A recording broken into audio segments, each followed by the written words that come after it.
Hi guys, welcome back to my channel. I am Jess of Creations, and I sincerely apologize for my lack of posting last week.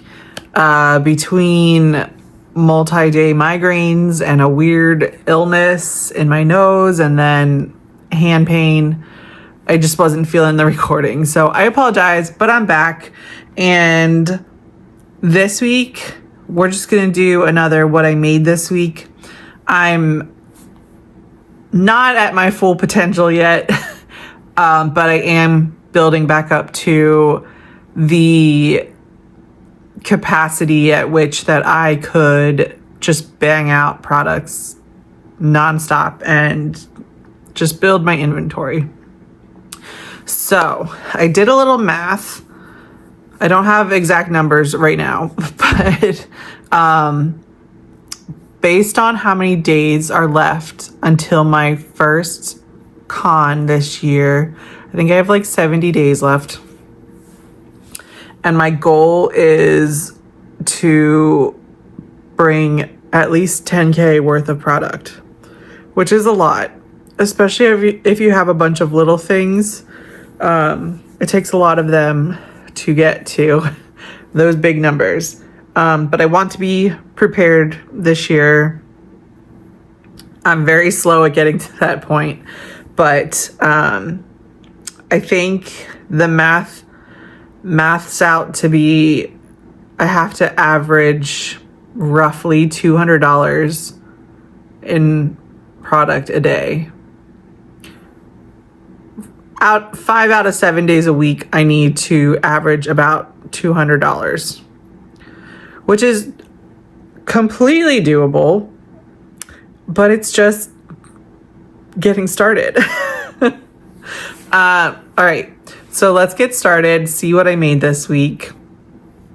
Maybe next week I will do actual math and see where we are. I do need to do an inventory check. I need to see what's left over from last year, because I just did a rough guess. I took the numbers that I had for my last show and subtracted what was sold at that show, but I don't remember if I gave anything away, or if there were any like outside of show sales that happened. So I do need to check to see where I currently stand. That might lower the 200 number down a bit, but we're not even close to 10K, so we got to keep going. Okay, so I started collecting everything in here. I thought I would have had this full for this, but that didn't happen. All right, so a popular small item that I definitely want to bring back this year are these little frogs. These are a free pattern by Mom Stitch Eddie, and they're a quick workup. They're really easy. I only made 3 because I just started doing them like yesterday, so that's that. And I'm sure you've seen these before. These are the mini loaf cats. I think I have one more color.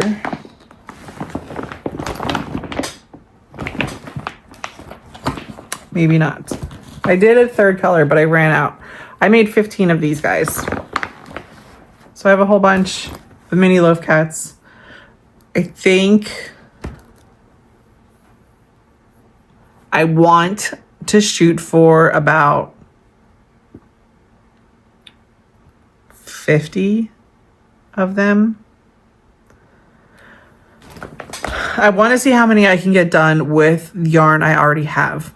That is my main focus of everything right now going into shows, is to not buy any yarn and to just make the things I want to make with the yarn I have.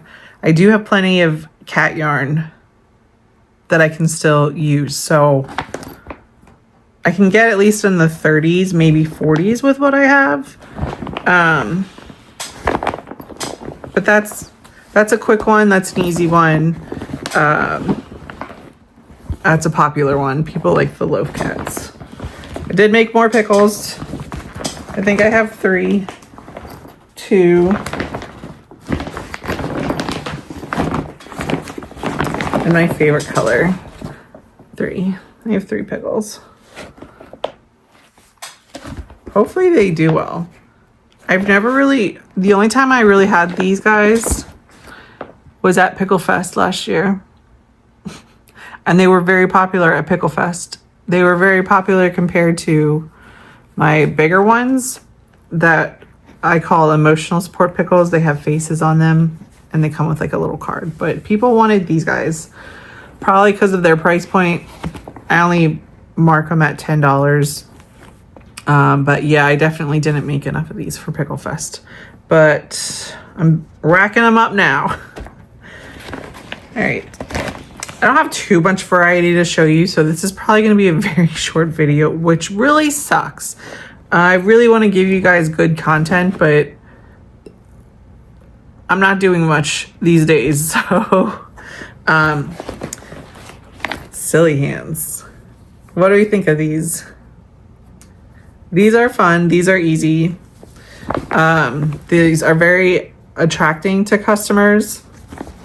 I've had these before. The people who remember like the sticky silly hands that you get from vending machines,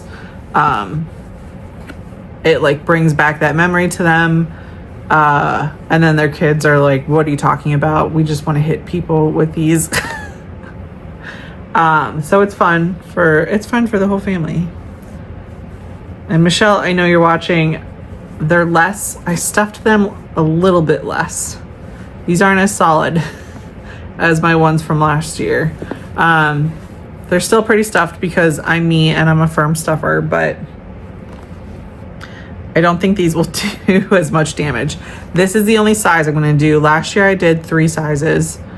The pattern designer has 2 different sizes, like the regular silly hand and then a small silly hand. But I did them in different yarn weights. So I did the original in Burnette Blanket and it was huge. This one is the small one in Parfait Chunky. I think the medium size I did might have also been the size small pattern, but in it wasn't in Burnette, but it was in like an in-between size. So that turned out to be like a medium size hand. But I'm only doing the Parfait Chunky, so the small size. Goodness gracious. And I think I'm gonna start with 10. I have 2 done so far. I think I'm gonna do 2 each of 5 different colors to start. I don't want to go overboard because they took a little while to sell. But I am bringing them to 2 shows this year. One that I've done previously. These hands have never been there. So those people have never seen these, and Philly, which I've never been to. So that's a whole new market. So hopefully these do well. 8 more to go for my goal. And already finally, the last thing I made this week, which took a lot of time. Not really. It took a night and then most of the next day. But I made another Snuggle Dragon.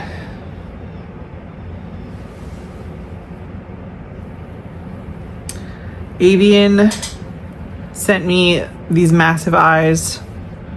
It's a freebie with some eyes that I ordered from her. And I don't really use this big of an eye. I don't know what size these are. These are either a 30 or a 35 millimeter. I'm not certain. They might be 35 because they're very big. but the only thing I could think of that I had a pattern for that would fit eyes these big is this guy. So last year I only made one of these. This year so far I have two, so I like him. I decided the colors around the eyes. I thought he would look cool, obviously with a black body with red eyes, and then his like ears, horns, toes, wings, and spikes. I wasn't certain of. Originally it was going to be all red, so every piece was going to be red, and then after conferring with some people, we decided to add some gray in there. I think he came out really cute. I did stop stuffing earlier than I normally do, so he's got a little bit of flexibility in his tail, whereas he's really stiff the rest of the way. Yeah, there he is. That is what I've done this week. I'm sorry this is so short. I feel so dumb. But I'm still trying to pick things back up and get back into a good rhythm. I taught a class yesterday at Snake and Skein. It was a basic beanie class, so it was a good starter beanie for new crocheters who aren't really comfortable yet, you know, building the wearables, the hats and stuff. They can do the scarves and blankets, but it was fun. It was a really good class. I really enjoyed it. So that's what happened this week, class and these guys. And I'm so sorry to cut this short, but that's all I have for you this week. Next week, I think we're going to do some progress on the wizard blanket for Philly. So I haven't touched it in a while, and that's not a good thing. I really need to get back into that so I can have it finished in time and price it correctly, because we will be trying to sell it at the first show. If it doesn't sell, it will be a sweepstakes at Philly. But yeah, I think that's what's going to happen next week. We're going to do some montaging of the progress of the wizard blanket, and then we're another week closer to 4-State Comic-Con in Hagerstown for their 10th anniversary. So, all right. Thank you for tuning in. I appreciate all of you. Do all the things, like and subscribe, and I will see you next time. Bye.